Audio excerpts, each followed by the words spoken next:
le ponen las manos en la cabeza y ¡plop! Esa persona ya está ungida con el Espíritu Santo y cae al suelo y patalea. Vemos entonces, hermanos, los dos engaños que hay. Una madre justificada por las obras y sus hijas justificadas por la fe. Pero ambas son falsas obras y falsa fe. Entonces, ni las obras de la Iglesia Católica son las obras verdaderas a las que se refiere el apóstol Santiago, ni la fe que practica la Iglesia evangélica es la fe verdadera a la que se refiere el apóstol Pablo. En tremendo enredo está el mundo, ¿verdad? Pero como nosotros ya sabemos, el objetivo central de estas dos iglesias es derribar la ley de Dios. Entonces, la Iglesia Católica derriba la ley de Dios a través de la obediencia a sus falsas obras, mientras que la Iglesia evangélica derriba la ley de Dios a través de la manifestación de su falsa fe. Bastante interesante. Por tanto, esto es como un reto para nosotros. El entender verdaderamente qué es lo que quiso decir el apóstol Pablo, que es tan tergiversado por los evangélicos, y qué es lo que quiso decir el apóstol Santiago, que es tan tergiversado por los católicos. Y cómo entonces ahora esta aparente contradicción entre el apóstol Pablo y el apóstol Santiago es usada por estos espíritus de demonios a manera de ranas que salen de estos líderes religiosos para tratar de unificar las religiones, tanto católica como evangélica y el resto de religiones, en torno a una salvación mediante la fe y las obras. Ok, entonces para desenmarañar todo este enredo que aparentemente existe, pero que en realidad no lo hay, sino que lo que hay es desconocimiento de la palabra, vamos a empezar entendiendo el contexto del que parte el apóstol Pablo y después vamos a mirar el contexto del que parte el apóstol Santiago, que son dos contextos distintos y por eso hay una pequeña diferencia entre los dos, pero a la final es exactamente lo mismo. Todo tiene que ver con el contexto. Leamos en Romanos capítulo 3, versículo 9. ¿Qué pues? ¿Somos mejores que ellos? En ninguna manera, porque ya hemos comprobado a judíos y a griegos que todos están bajo pecado. Este es el contexto central de toda la epístola del apóstol Pablo a los romanos. Él empieza estableciendo una verdad muy contundente. Todos los descendientes de Eva están bajo pecado, lo cual quiere decir que nadie por sus propias obras de justicia, guardando la ley o haciendo ceremonias, puede justificarse ante Dios. Porque como sabemos, la paga por el pecado es la muerte, y no hay vuelta de hoja a eso. Por tanto, todo ser humano que nace en esta tierra ya viene con el decreto de muerte a sus espaldas, y eso lo inhabilita por sí mismo para eximirse de la pena por el pecado. Porque ningún criminal puede eximirse de sus crímenes, porque precisamente es culpable. Tiene que ser otro poder el que lo exima de sus crímenes. Como hemos visto ya, todo ser humano que es descendiente de Eva ya viene con el pecado en su carne y por tanto es culpable del pecado y está bajo pena de muerte. Por sí mismo ese ser humano no puede eximirse de esa pena de muerte. Este es el contexto. El apóstol Pablo no está diciendo por ningún lado que ahora tú puedes pecar libremente. Lo que él está diciendo es que nadie puede redimirse a sí mismo del pecado. Leamos en Romanos capítulo 3, versículo 10. Como está escrito, no hay justo ni aún uno. Sí, hermanos. Entonces, él no está diciendo, miren, como no hay justo ni aún uno, entonces la ley de Dios no es necesario obedecerla, pueden pecar y hagan lo que quieran, sino que él simplemente está explicando cuál es el proceso de redención del ser humano, que el ser humano no puede redimirse a sí mismo porque todos son culpables y todos están bajo pena de muerte. Leamos en Romanos capítulo 3, versículo 20, porque por las obras de la ley ninguna carne se justificará delante de él, porque por la ley es el conocimiento del pecado. Entonces vemos que todo tiene una secuencia muy lógica, como ya habíamos leído en el capítulo 2 de Romanos. Es algo bastante simple. Como todos los seres humanos están bajo pecado, todos están bajo pena de muerte. ¿Qué obras de la ley pueden redimirte de esa pena de muerte? Si tú te pones a mirar en la ley, no hay nada que te libere de esa pena de muerte, porque la ley no está hecha para redimir al pecador. La ley está hecha para enseñarte que es pecado. Es decir, que la ley dice no matarás, no robarás. Es decir, te enseña qué es pecado. Pero la ley no te dice haz esto y quedarás libre de todos tus pecados. No. Ahora alguien dirá, un momentico, Ecusatón, pero ¿qué pasa con toda esta doctrina de tomar a un becerro y sacrificarlo para expiar tus pecados? Bueno, vamos por partes. Primero vamos a establecer este punto que es muy claro, que por la ley es el conocimiento del pecado, y por tanto la ley no te puede eximir del pecado, sino que la ley te revela que tú has pecado. Pero si tú buscas en la Torá, tú por ningún lado ves una ley que te libere para siempre del pecado.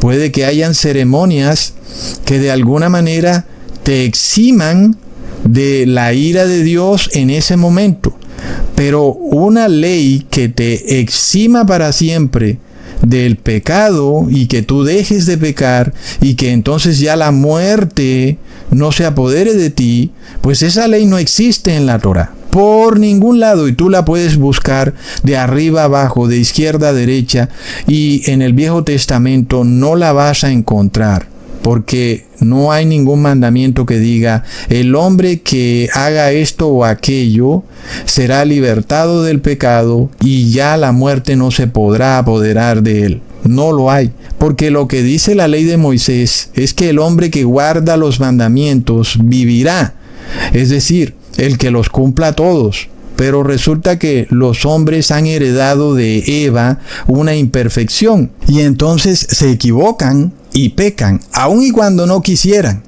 Por lo cual dice el apóstol Pablo en Romanos capítulo 7, versículo 9 al 10.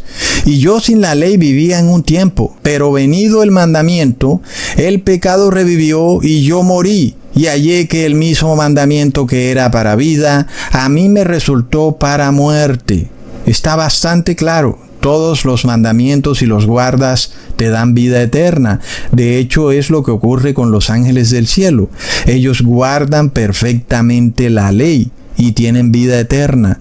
Pero el ser humano es imperfecto porque heredó esa imperfección de Eva, así como lo describe el apóstol Pablo. Cuando tú recibes la ley, obtienes el conocimiento del pecado. Y entonces te das cuenta que estás bajo pena de muerte, porque la ley dice que el hombre que peque morirá. Y entonces lo que el apóstol Pablo dice es muy claro. La ley que era para vida, es decir, que si tú la guardabas tendrías vida eterna, a los descendientes de Eva les ha traído muerte, porque no han podido guardarla. La ley para ellos ha venido a ser una sentencia de muerte. Entonces uno se llega a preguntar lo mismo que se pregunta el apóstol Pablo. Entonces, algo que es bueno, porque la ley de Dios es buena, terminó convirtiéndose para la humanidad en algo malo, porque la lleva a la muerte y a la destrucción. Pues eso es lo mismo que se pregunta él. Luego, lo que es bueno, ¿vino a ser muerte para mí?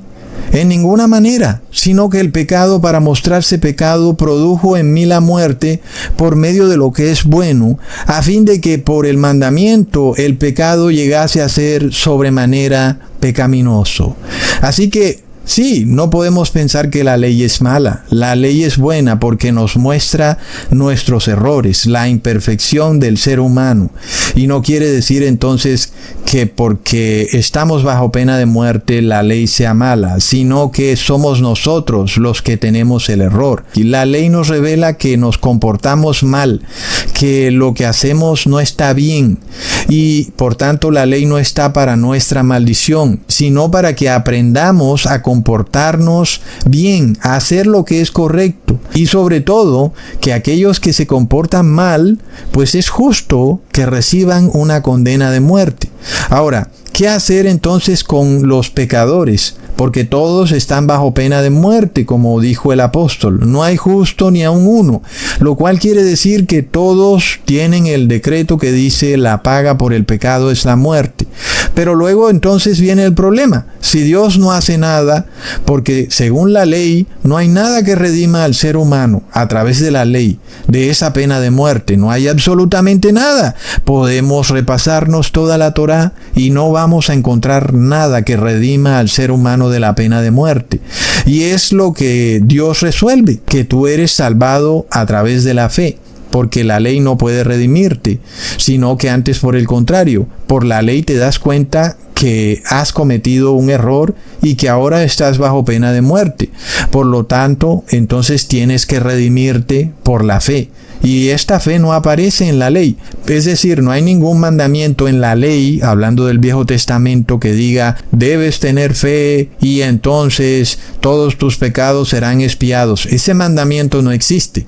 Entonces nadie puede justificarse por la ley, porque no hay ninguna ley que justifique al pecador. Por eso el apóstol Pablo dice en Romanos capítulo 3, versículo 21, pero ahora, aparte de la ley, sí, porque en la ley no hay manera de redimir al ser humano.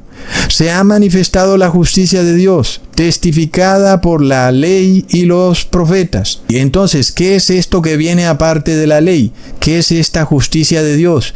Pues es que Jesús entregue su vida a cambio de la tuya. Y ya vemos entonces que ahí sí hay una expiación de pecados, porque alguien termina recibiendo la condena que ha decretado la ley. Es decir, que la ley no ha sido anulada. Si tú te pones a ver, el mismo hecho de que Jesús dé su vida en el madero por ti, establece la ley, porque no había nada que pudiera redimirte a través de la ley, lo cual quiere decir que la ley no ha sido abolida en ningún momento. Es decir, la paga por el pecado es la muerte, y ese decreto continúa perfectamente. Y si Jesús no da su vida por ti, pues entonces tú jamás pudieras tener la opción de tener vida eterna. Así que el hecho de que Jesús haya dado su vida por ti nos revela que la ley es inamovible. Es evidente, ¿verdad, hermanos?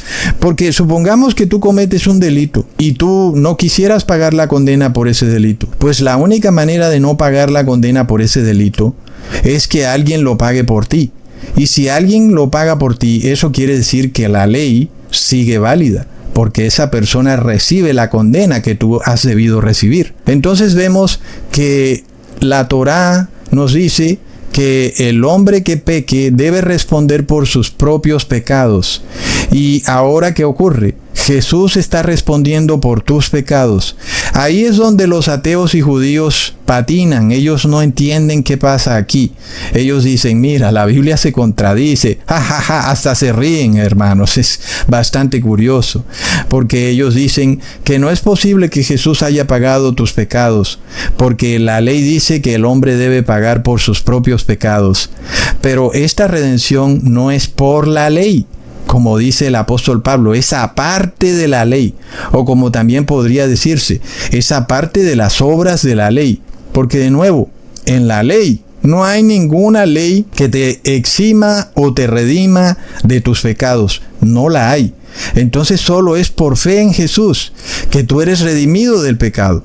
Entonces vemos que aunque la ley dice que el hombre debe pagar por sus propios pecados, esta fe de que Jesús ha pagado por tus pecados no es de la ley, sino que es aparte de la ley. Y por eso vemos que es por fe. Leamos en Romanos capítulo 3, versículo 22 al 25. La justicia de Dios por medio de la fe en Jesucristo